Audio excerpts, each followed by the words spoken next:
Assalamualaikum warahmatullahi wabarakatuh. Seperti biasa sebelum dilanjut ceritanya, bantu tekan tombol like dan berkomentar juga tuan dan anak.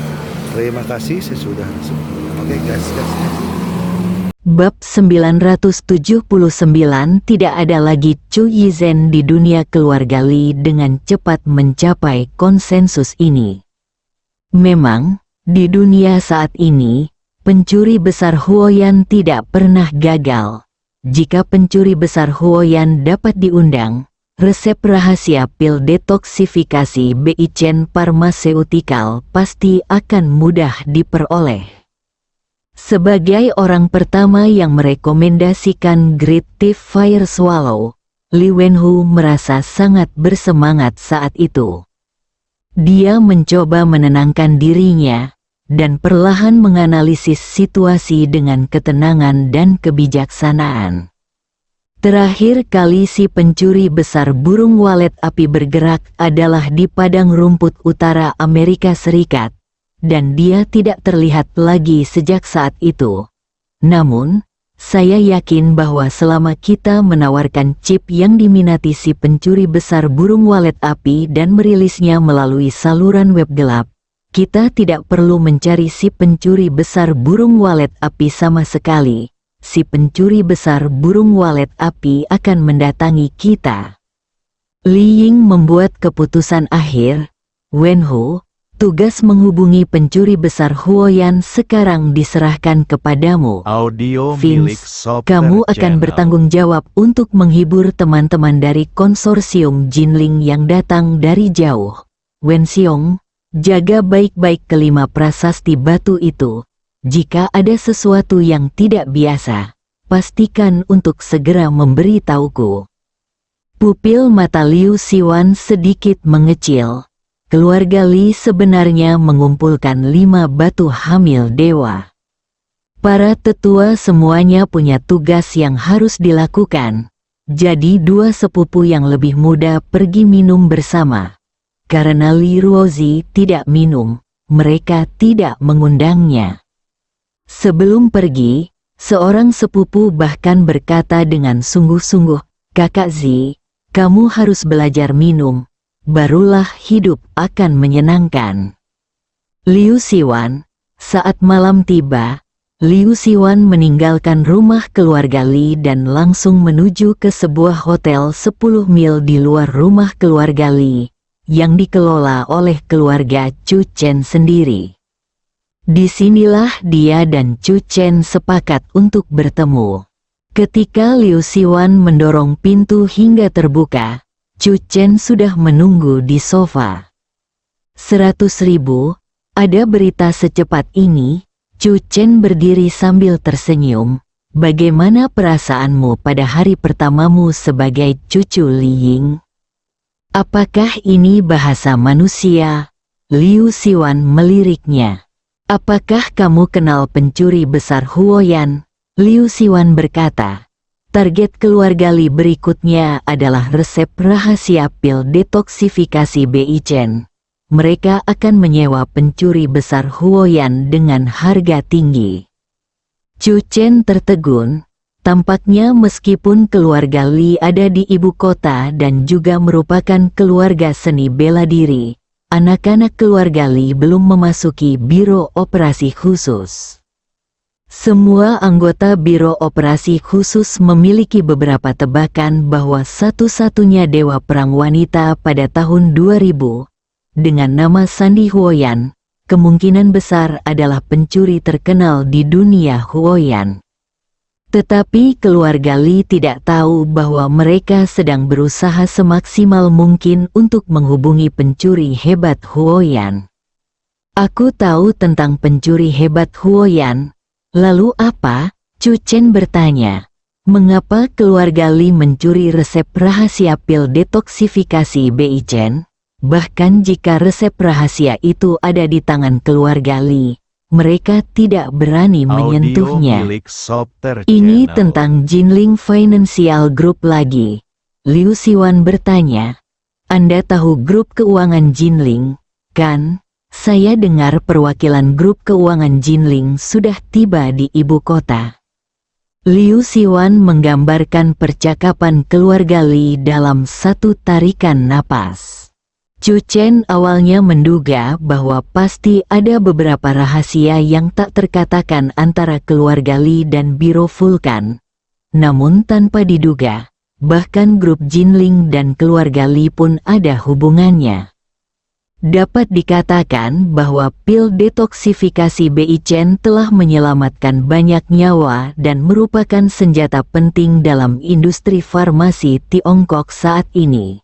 Namun, keluarga Li bertekad untuk menemukan resep rahasia pil detoksifikasi Bei Chen dan menjualnya kepada Jinling Group dengan cara apapun dan biaya apapun. Kau benar. Keluarga Li memang penuh dengan pengkhianat. Mata Chu Chen berubah dingin.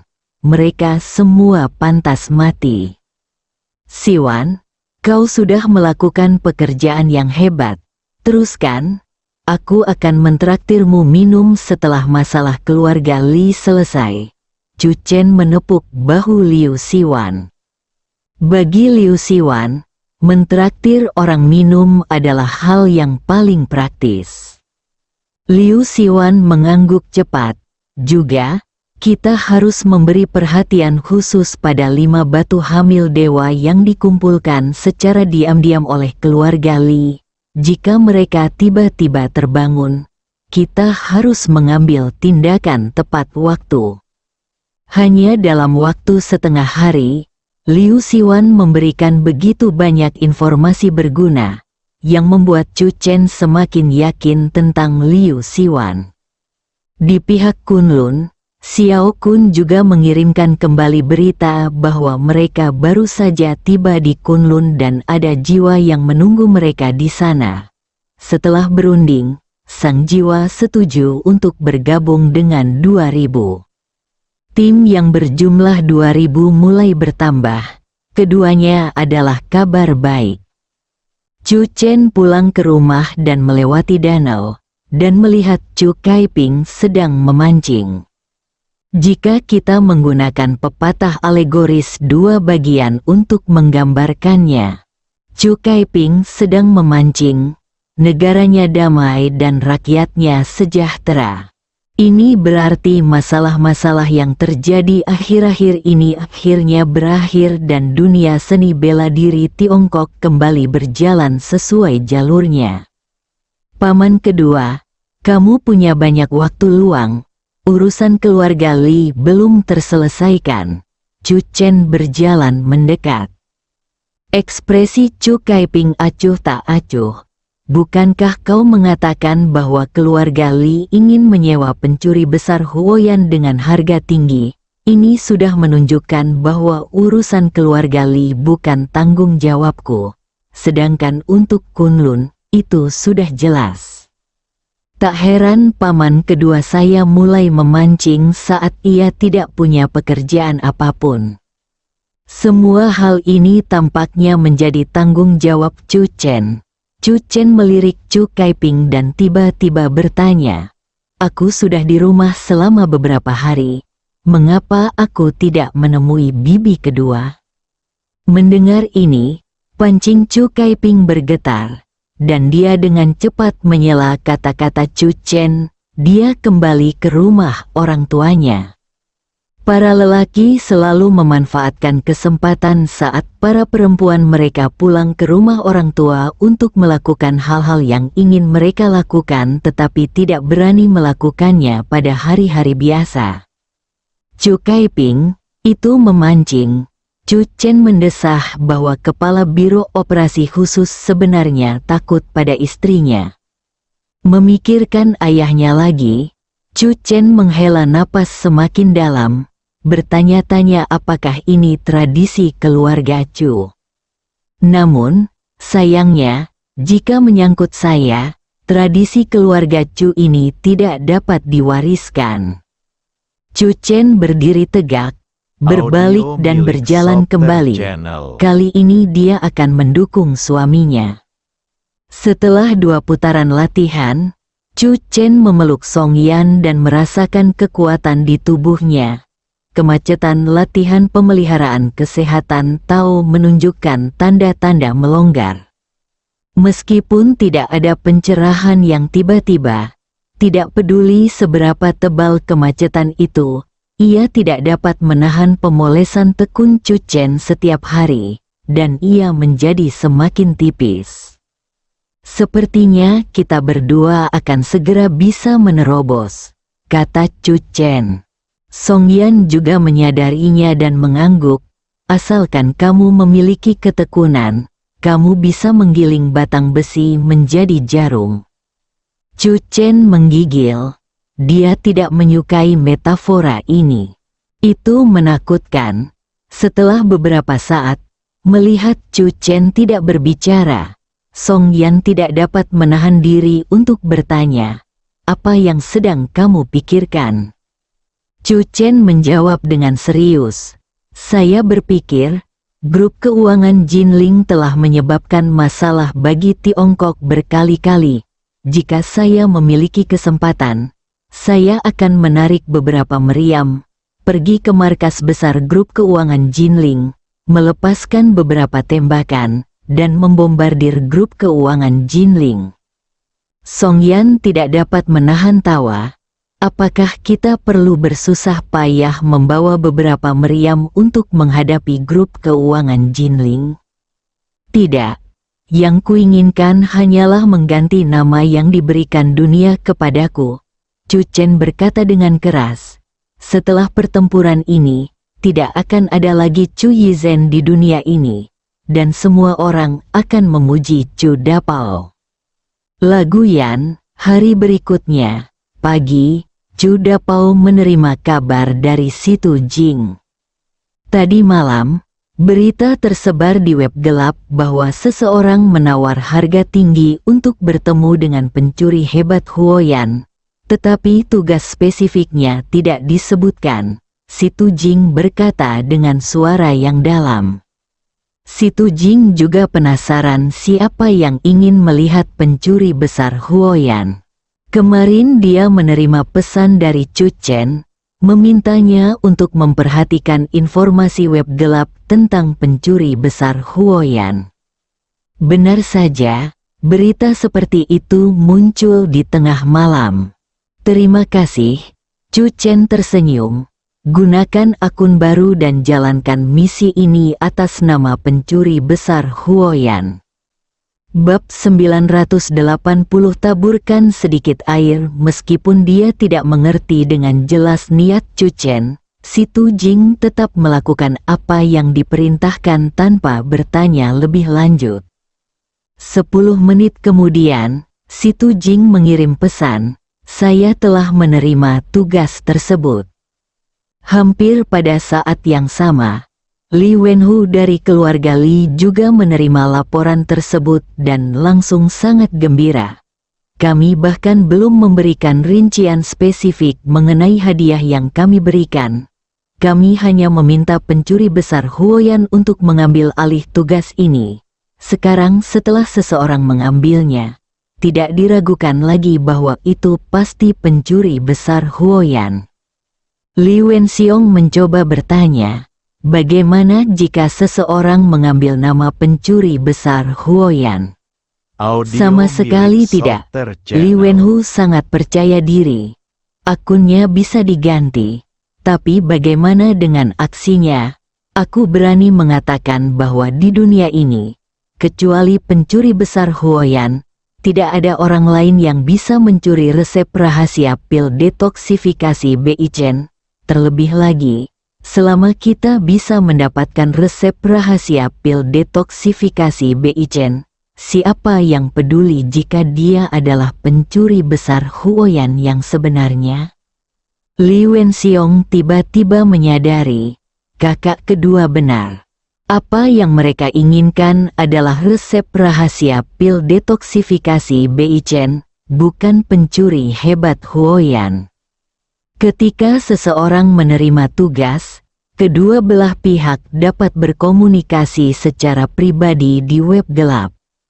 Li Wenhu segera mengirim pesan pribadi. Tentu saja, Pada awalnya dia hanya menguji apakah pihak lain adalah pencuri hebat Huoyan atau semacamnya. Akun baru ini sekarang ada di tangan Chu Chen. Karena dia sedang senggang, Chu Chen mulai mengobrol dengan Li Wenhu. Kemampuan Chu Dapao untuk menyombongkan diri dengan cepat membuat Li Wenhu percaya akan identitasnya. Orang ini adalah pencuri hebat Huoyan. Saya ingin mendapatkan resep rahasia pil detoksifikasi Beichen. Li Wenhu berkata terus terang, bisakah itu dilakukan?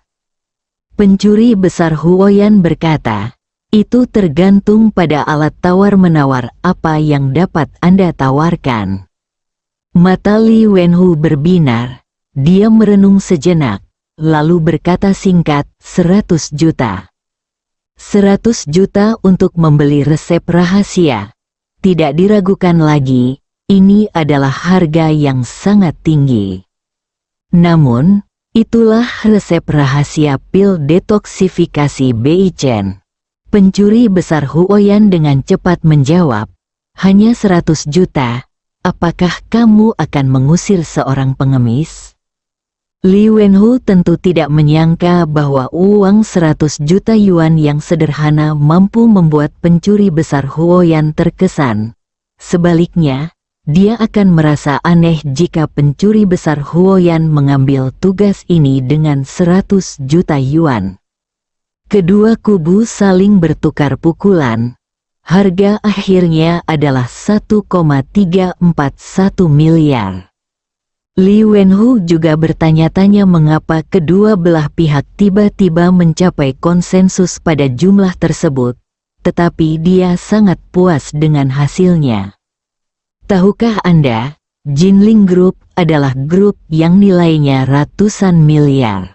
Jika mereka berhasil dalam kesepakatan ini, kekayaan yang akan mereka peroleh tidak akan terukur. Hanya beberapa miliar saja, cukup taburkan sedikit air. Oleh karena itu, ketika pencuri Huoyan mengusulkan agar setengah dari uang jaminan dibayarkan terlebih dahulu, untuk menunjukkan ketulusannya, Li Wenhu dengan tegas menyetujuinya.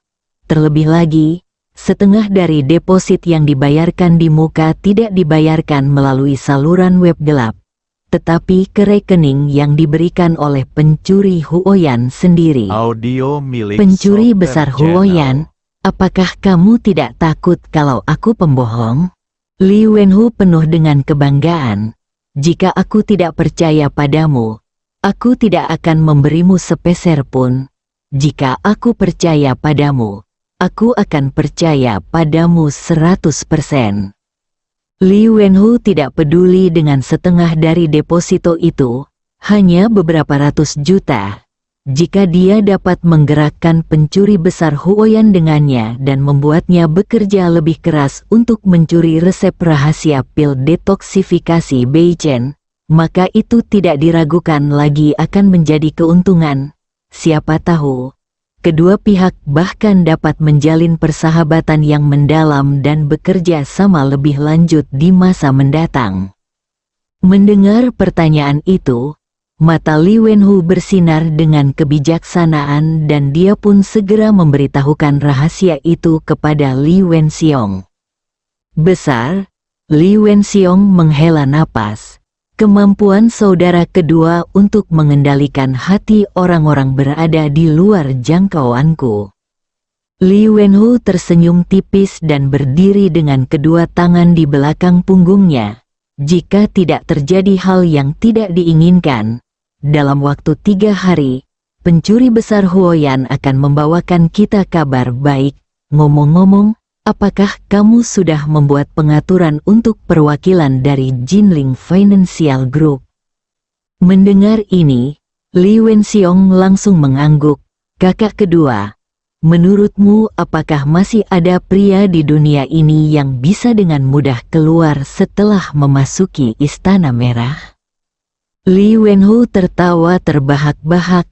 Semua pria di dunia ini mengejar uang dan seks. selama kita dapat mengendalikan kedua hal ini dengan kuat, kita akan menjadi tak terkalahkan. Kedua saudara itu tampak bersemangat. Setelah Li Wenxiong keluar dari ruangan, dia langsung menuju halaman belakang rumah keluarga Li. Dia tidak menyadari kalau ada seseorang yang mengikutinya. Liu Xiwan telah menguping. Liu Xiwan menuliskan kata kunci rumah merah. Dia sekarang mengikuti Li Wenxiong untuk menemukan 5 batu hamil dewa yang disembunyikan oleh keluarga Li. Benar saja. Arah yang dituju Li Wenxiong kemungkinan besar adalah untuk melihat batu hamil dewa. Lagi pula, ketiga saudara itu, tugas saudara tertua dan kedua berjalan sangat cepat, sementara tugasnya adalah menjaga batu hamil dewa. Ada sebuah rumah yang relatif tua di halaman belakang rumah besar keluarga Li, dibangun bertahun-tahun lalu ketika keluarga Li belum kaya. Saat ini, sangat sedikit orang yang datang ke sini.